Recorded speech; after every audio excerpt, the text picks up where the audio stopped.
In today's video, we're going to identify 5 different areas of the game that can help you break 90. Now, to help me deliver this information, I've got 2 very special guests. In you come, gentlemen. We've got Matt Fryer and Peter Finch, who are both going to be helping you break 90. Tip number 1, the most important aspect of the game for the golfers that want to break 90 is getting off the tee. We need distance.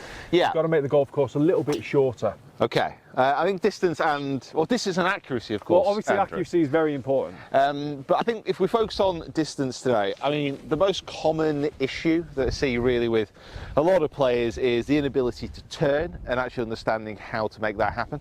So I think a lot of people try and turn in the backswing by restricting their lower half. Yep. That's probably the first place to actually have a look at. You need to allow your trail hip to rotate and for your body to turn. If that doesn't rotate, the body won't rotate either. So you just got to allow that hip to rotate and to turn.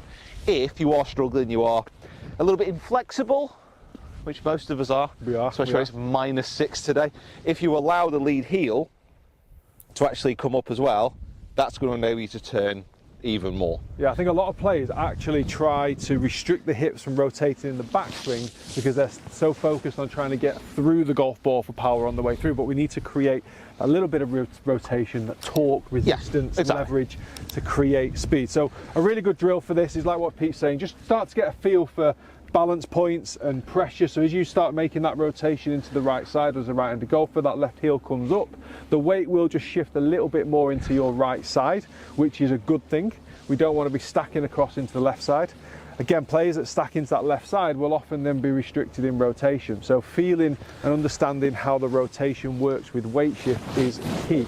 Yeah. And there's no man better than Peter Finch to bomb one down there at 300 yards, making the golf course shorter and helping him break 90. Well, no tips that good. Right, so yeah, just let that trail hip rotate, lift the left heel if I really, really need to, and that allows the whole body to rotate as well. Beauty. Ripped. Absolutely ripped. All right, I think it's just gone into the rough though. And that brings us perfectly onto tip 2, where Matt Fryer is going to be talking to us about how to get out of the rough. There's nothing really wrong with being in the rough. You just got to know how to not sacrifice too many shots if you are in a situation like this. Yeah, I think, you know, we're all going to end up in there. We're going to hit the golf ball perfect all the time. And if you just come and have a look at this live for me here, this is sort of something typical that we'll see. Balls just trundled off the fairway and it's sat down like this. Now, if you are trying to break 90, you're most likely going to be, you know, 200 to 150 away from the green for your second shot a lot of the time. And what I'll see here from a lot of people is not understanding the effect the rough is going to have on the flight of the golf ball. So here we've got 200 yards still to go down to the flag, and what I see a lot of people doing here in this situation is, you know, panicking that they've ended up in the rough firstly, but then thinking, well, I need to get the golf ball back down there, I need to do it. We pull the club that should be going that distance, and in a lie like this, you know, if I just try and make a swing to this, trying to get it out of here, that is all we're going to see. It's never going to come out, it's going to be horrible.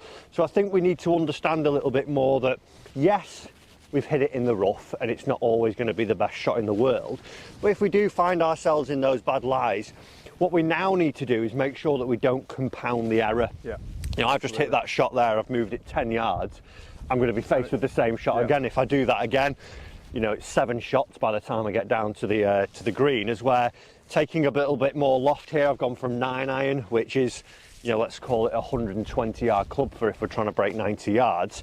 I'm now just going to aim left of the bunker here that we see and just try and get the ball back in play, because if we do so, I get it back in the fairway, I can then get it up near around the green, hopefully. Little chip and a putt, and actually from a poor drive I've only made 5, as where from that one that I've just hit a second ago we're staring, you know, those big numbers in the face now. So how does your setup change for this shot? So with this, you know, get a lofted club, whether it's lob wedge, whether it's gap wedge, pitching wedge, but just have more loft to it.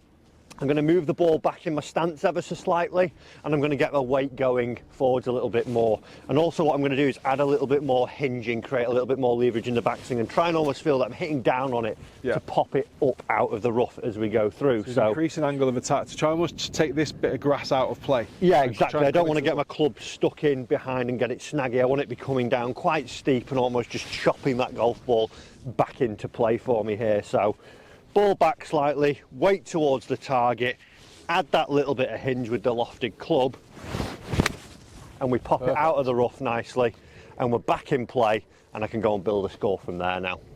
Right, so on those occasions when you do hit the fairway, you want to try and maximise the opportunity to make a good score. So in this scenario, Pete is a couple of 100 yards away from the green. He knows he can get there. There's a club in the bag that he knows he can reach the green with, and that's where we want to try and maximise these good drives. Yeah, normally it's an 8-iron for me, but of course, if you're trying to break an 80, 90, then a fairway wood's going to be a poor call. Now, I've got my 3-wood and I've got my hybrid. First of all, on equipment, 3 woods, great, you know, they are useful, but I see so many more people switching to 5 woods, 7 woods, and also hybrids. Generally, they are easier to hit. Loft is your friend. We're looking for carry here. We're looking for through the air shots. We're not looking for a low scuttler. So generally, fairway woods, 3 wood, it's gone. 3 woods are over. Like, three woods are hard to hit. Who wants a 3-wood? It's one of the hardest clubs to hit. It's the second lowest loft in the bag, second longest club in the bag. Difficult shot. So how are we setting up to a hybrid? How are we going to try and maximise the consistency of strike with this? This is all about strike. You don't have to hit the green. It's about consistency of strike to make sure that if you do miss the green, you just miss it and the surrounding areas. Well, with a hybrid and with a fairway wood, the top tip really for me is you don't want to be trying to help this up in the air. The difficulty is with a shot off the fairway, with a fairway wood or a hybrid, because it's not teed up, there's no room underneath the ball. When you're off a tee, it's easier to lean back and to try and flick it away. With a 3-wood or a hybrid, you need to make sure that you're not backing up. So it's closer to an iron, aren't we? Yeah, basically, but the ball position has to change. Yeah. So with my hybrid, it's 18 degrees here. I'm just going to set up, both my feet point towards the ball. I've got my target line. I'm going to take a little step to the left. I'm going to take a bigger step to the right. That puts the ball position just inside the left heel. Now what I want to be doing here, I want to be having the normal weight transfer, but coming through impact, I want to make sure that I'm staying on top of the golf ball. Yeah. If I'm doing this, that's when I'm going to top it. That's when I'm going to fat it. So it's going to go through that routine. And as I clip this one away, my whole thought process is just try and stay on top of the ball at impact. Beautiful. Cut. Cut. Cut. Oh, that's delightful. Good shot, Pete. Not just a pretty face. Good shot. The fourth tip is going to be all about chipping. We see so many mistakes with club selection and shot selection. Like from this example right now, we've got nothing in the way whatsoever, and the majority of players will pick out a very lofted club, trying to hit the ball high and carry the ball too far, when actually just going for something a little bit less lofted, maybe a pitching wedge, 9 or an 8-iron, would be a much simpler shot. Why is it simpler? Well, because the backswing will be shorter, the speed of the swing will be shorter, therefore the ball speed will be slower, which will make it much more controllable. So rather than having a sand wedge or a lob wedge where the swing goes back to here, we can get a pitching wedge in this case and just swing it much shorter, maybe even to like 7 or 8 o'clock using the clock face drills of the lead arm. How we're going to make this setup is put the ball position in the center of the stance. I'm actually going to point both big toes to the left side, or to the left side of the golf ball, a little bit away into my lead side. And one thing you've got to try and remember is don't try and keep your head down, because often you get that type of strike where you catch the ground before the ball. Let your sternum, let your chest and your hips rotate with the golf club. Keep the butt of the club right in front of your stomach all the way through. And then get that quality of strike on the way through. You'll still get a little bit of spin. As you can see there, that's ended up quite nice. So don't try and keep your head down when you're chipping. Allow your body to rotate through the shot. Fifth and final tip, putting. One of the most important aspects of the game, where so many shots are lost, and I can probably put my hand up for this category as well. And thankfully, we've got Fryer to talk us through some pace putting from a distance. Yeah, I think an area here, obviously, when we're trying to break 90, we'll have 40 plus putts sometimes, and we think it's sometimes the short ones, but you're never hitting it that close if you're trying to break 90, and you're going to face with a lot of long putts. Now, what I see a lot of people doing is they walk up to the putt, they set themselves up, or if they're having a practice stroke, they look where the flag is and then they focus solely on the ground, and they just have this sort of customary swing of the club, and they're never gauging distance. Now, if I were to throw the ball to the hole here, I wouldn't do it with my head at the ground and going, did that go anywhere near? Don't know. Nearly went in. That's just how good I am. But what we need to do is we need to let our eyes feed some information back to our hands. So a great thing I get my students to do is A, have a look at a flag at distance and just focus on the flag here and just roll that ball out there. What does it take to roll it out? And we get it pretty close there. Now, when we get into our practice strokes for a long putt, what I want people to do more often is take the setup, turn the head to where they want to put it to. If it's a downhill putt, you'll be focusing on a spot short of the hole, uphill, slightly long.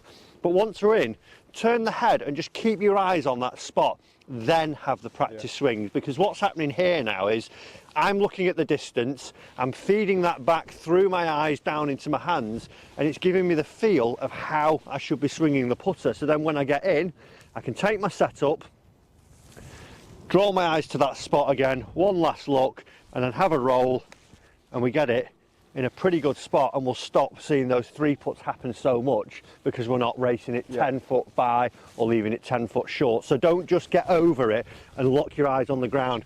Give yourself some information to actually feed off of there. Yeah, it gives your body the opportunity to actually react to what you're looking at. That's the only way you can really produce some feel. So 5 tips there, and I'm guaranteeing everyone has to be breaking 90. Boys, Well done. thank you so much. Excellent work. Great coaching. Excellent. Great coaching. Let's try and all go and break 90 ourselves, shall we? Yeah, let's do it. Guys, thanks for watching. Hit the subscribe button. We'll see you next time.